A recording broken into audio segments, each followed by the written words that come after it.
নতুন আসছিস, নাম কষ্টে সালাম টালাম কিছু নেই, পড়তে বয়ে গেছিস। তুই বিতলামি করছ আমার লগে?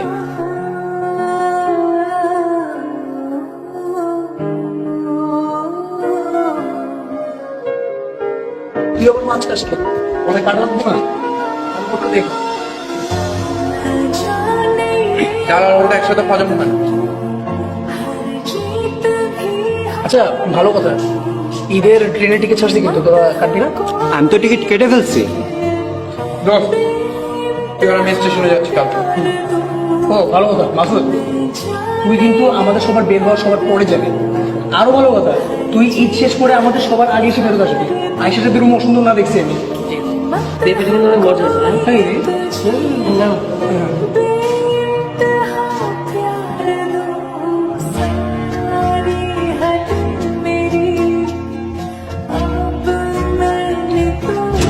সাবধানে যাবেন মামা। তোমার যেটা কোথায় এলে? তোমার ঈদের বকশিস। হ্যাঁ, তুমি বাড়ি যাবো না আজকে? বাড়ি কিভাবে যাবো বলেন মামা? কেন? হোস্টেলে বন্ধ হয়ে যাইতেছে, আপনার রুমমেট তো যাইবো না। কিরকম সাইকো দেখছেন? ঈদ আইসে এখনো বাড়ি না যাদের এখানেই পড়তে হইবে। আমার কথাটা মানেন, ভিতরে যান, ঘরটা ধাক্কা দিয়ে বাইর করে দেন। আপনারও তো আমিও রাগ করছিলাম, কিন্তু কিছু করার নাই। এতিমখানায় মানুষ হয়েছে, ঈদে যাইবো কই? কি বলবেন? হ, যাওয়ার জায়গা নাই।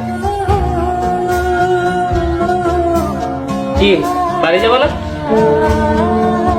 তুই ব্যাগ গুছা একসাথে যাবো। আমি তো ঈদে কোথাও যাবো না, আমি এখানেই থাক। বাইরে যে ভিড়। না গেলে আমার বুঝান, লাইন আছে তো। সালাম আলাইকুম। ওয়ালাইকুম আসসালাম। ব্যাগটা গুছে তাড়াতাড়ি বাড়িতে চলে আসো। দুই ভাই একসাথেই থাকবা, মায়ের কাছে। আজকে থেকে আমার ছেলে একটা, আমার ছেলে দুইটা। মায়ের কাছে ছেলেরা না আসলে কি মা ঈদ করতে পারে? আরে গাধা ছেলে, তোমার মা অপেক্ষা করতেছে, তাড়াতাড়ি চলে আসো। জি খালা, জি।